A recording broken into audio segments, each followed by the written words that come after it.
बिस्मिल्लाहिर्रहमानिर्रहीम। अल्हम्दुलिल्लाहिल्लज़ी खलक़ल लौह वल क़लम वश्शम्स वल क़मर वल अर्ज़ वल जिबाल वल बहर वस्सलातु वस्सलामु अला रसूलिहिल अकरम व अला आलिहि व अस्हाबिहिल अख़ियर व अला मन तबिअहुम बिइहसान इला यौमिल अक़रब।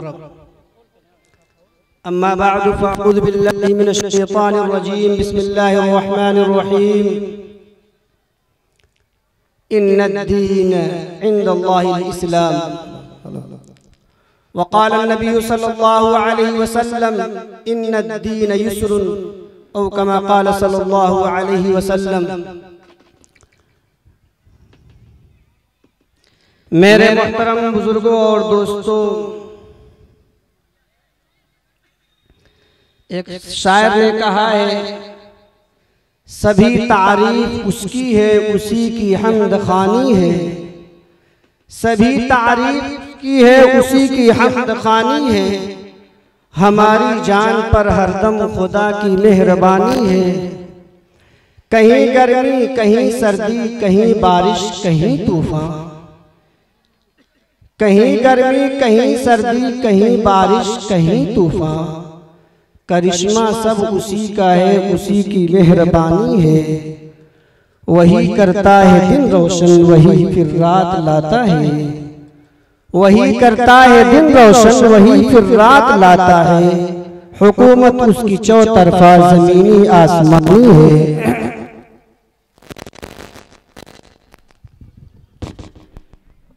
हज़रात,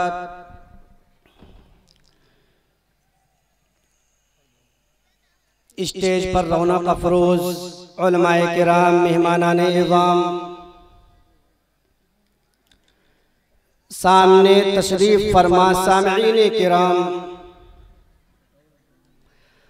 पर्दा नशी माओ और बहनों, अल्लाह तबारक व तआला ने हम इंसानों पर, खुसूसन हम मुसलमानों पर बेशुमार इनामात, और हम मुसलमानों को अल्लाह ताला ने बेशुमार एहसानात से नवाजा है। लेकिन अगर आप गौर करें तो उन इनामात और एहसानात में से, अल्लाह ताला की उन बेशुमार नेमतों में से सबसे बड़ी नेमत दीन, सबसे बड़ी नेमत नेमत इस्लाम और नेमत ईमान है। अल्लाह रब्बुल इज्जत का लाख लाख शुक्र है कि अल्लाह तबारक व तआला ने हमें ईमान और इस्लाम की दौलत से नवाजा है। बस जरूरत इस बात की है कि हमारे अंदर इस नेमत ईमान की कदरदानी आ जाए। हम ईमान और इस्लाम के तकाजे के मुताबिक अमल पैरा हो जाए और अपने आप को कामिल मुसलमान बना लें।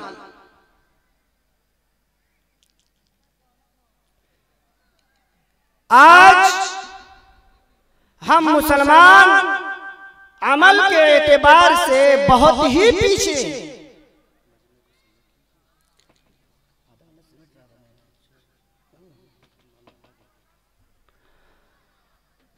हजरत मौलाना सलाहुद्दीन साहब फरमा रहे कि मजमा अब भी मुंतशिर है। मैं कहा, मैं आधे घंटे से चुटकुले सुना रहा था मजमे को समेटने के लिए। आ जाए भाई, सामने आ जाए, सब लोग आ जाए।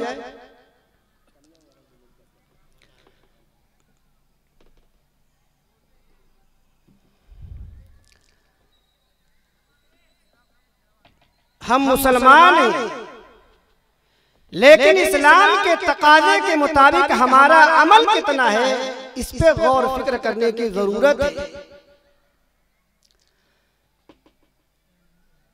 यकीन मानिए कि यह हकीकत है और कुरान का ऐलान है कि मुसलमानों पे जो हालात आते हैं वो उनके आमाल की वजह से होते हैं। और ये भी सच है कि मुसलमानों पे हालात आएंगे, आजमाइश के लिए भी हालात आते हैं। दीन इस्लाम के मानने वालों पे हालात आएंगे।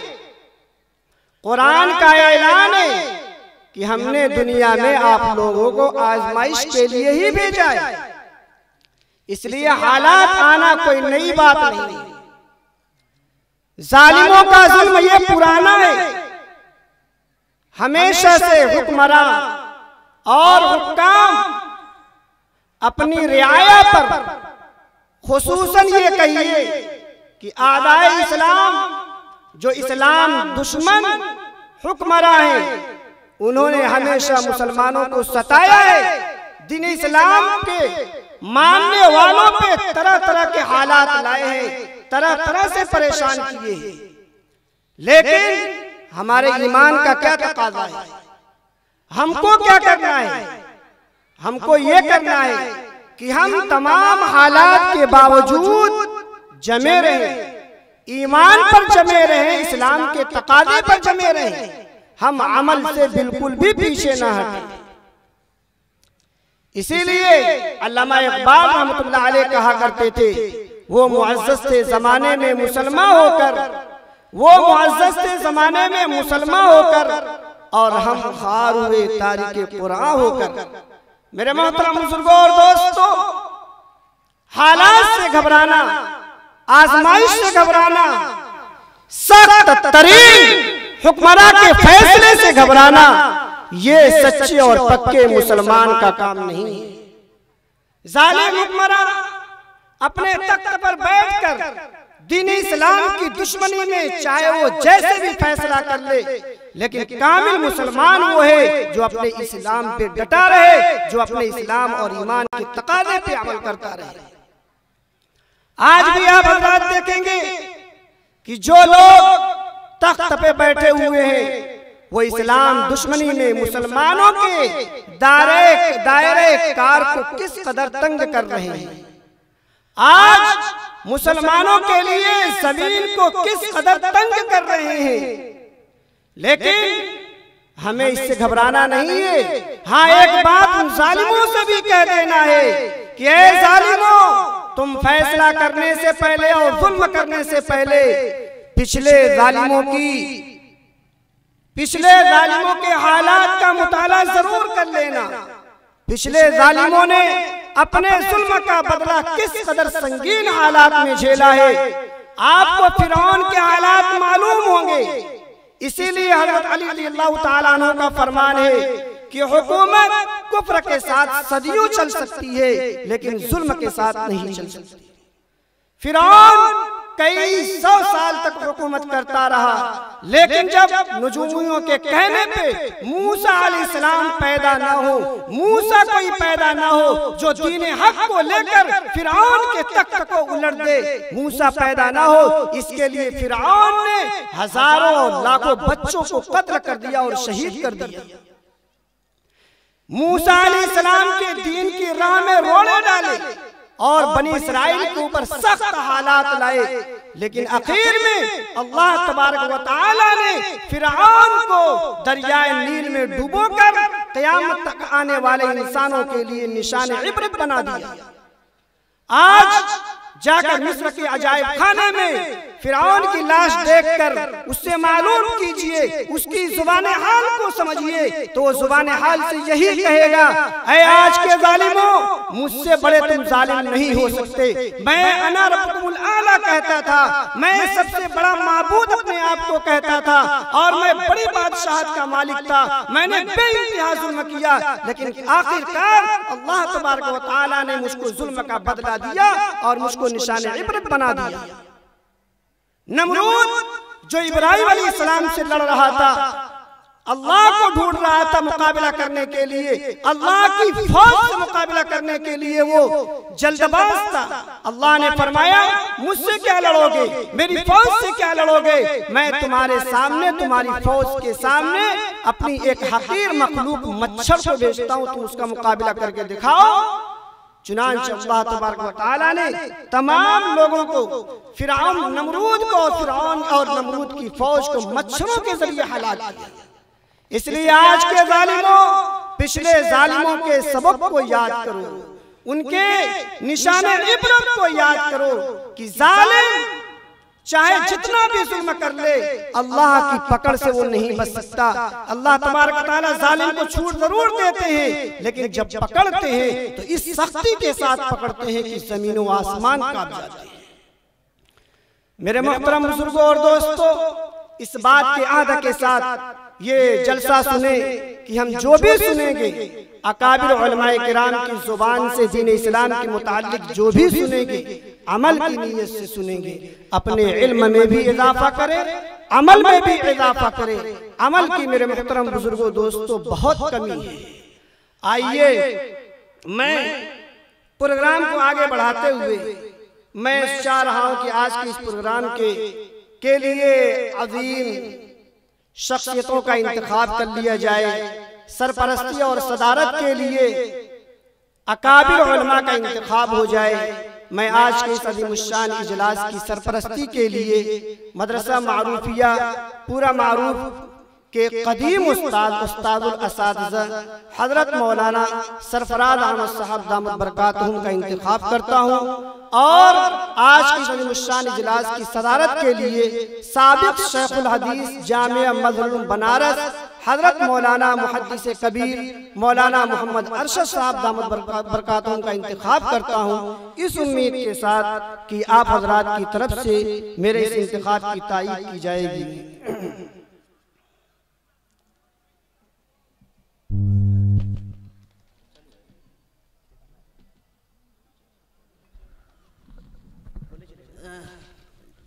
जिस शख्सियत का नामे नामी इसमें ग्रामी जलसे की सरपरस्ती और सदारत के लिए मुंतखब किया गया है, मैं अपनी तरफ से और तमाम सामईन की तरफ से तायीद करता हूँ।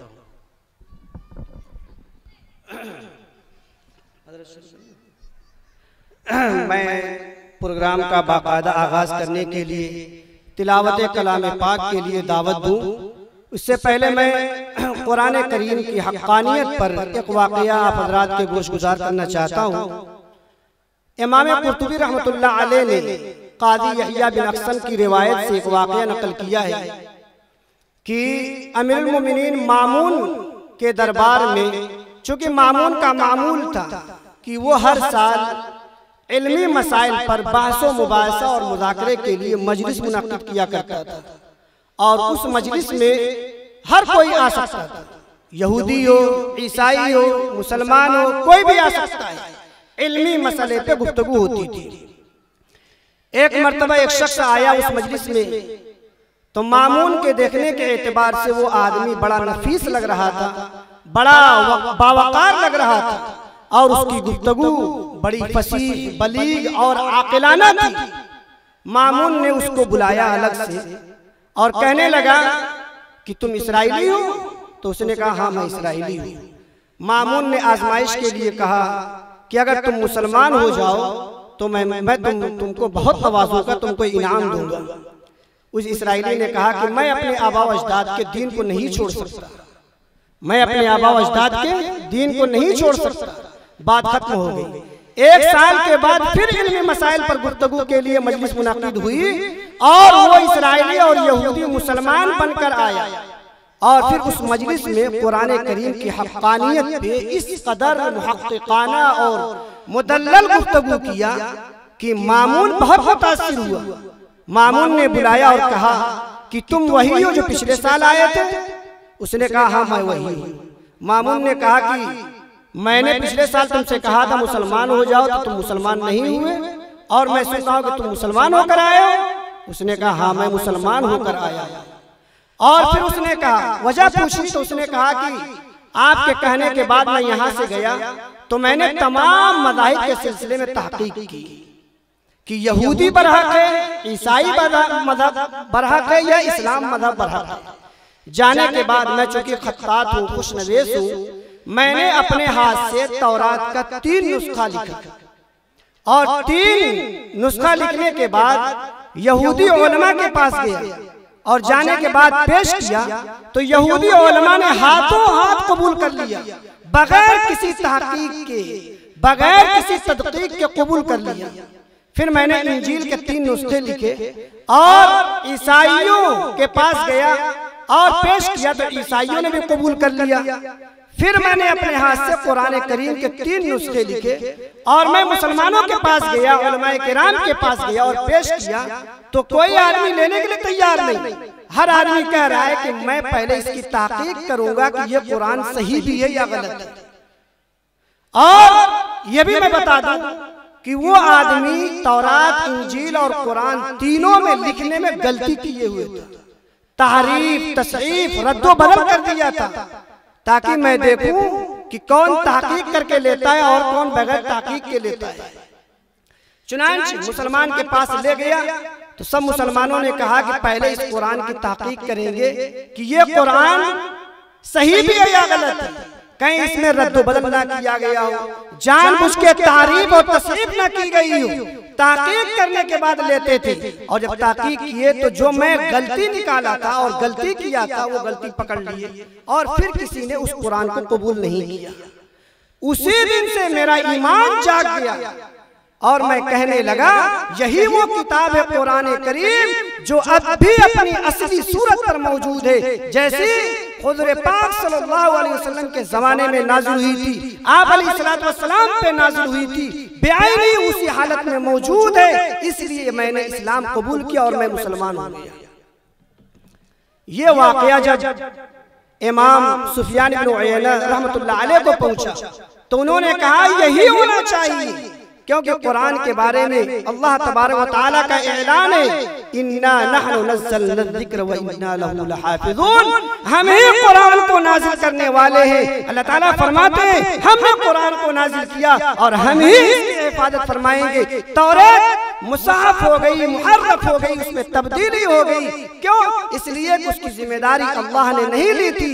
इंजील में तस्रीफ हुई, तारीफ हुई, क्योंकि उसकी जिम्मेदारी अल्लाह ने नहीं ली थी। कुरान की जिम्मेदारी अल्लाह ने ली है। मेरे मोहतरम बुजुर्गों, दोस्तों, हज्जाज बिन यूसुफ बहुत जालिम था, बहुत जालिम था, लेकिन उसने जो कुरान पे काम किया है, हमारे उलमा फरमाते हैं ये काम उसका इतना बड़ा है कि हो सकता है अल्लाह रब्बुल इज्जत इसकी वजह से उसकी मग़फ़िरत फरमा दे। उसने लाखों मुसलमानों को कत्ल किया और लाखों बुजुर्गों को कत्ल किया, अल्लाह वालों को कत्ल किया। जब आखिर में सईद इब्न जुबैर रहमतुल्लाह अलैह को कत्ल किया, उसका लंबा एक वाक़या है। मैं ये बताना चाहता हूँ कि कुरान पाक की एक आयत है सूरह कहफ में, फ़अबौ अन युज़य्यिफ़ूहुमा।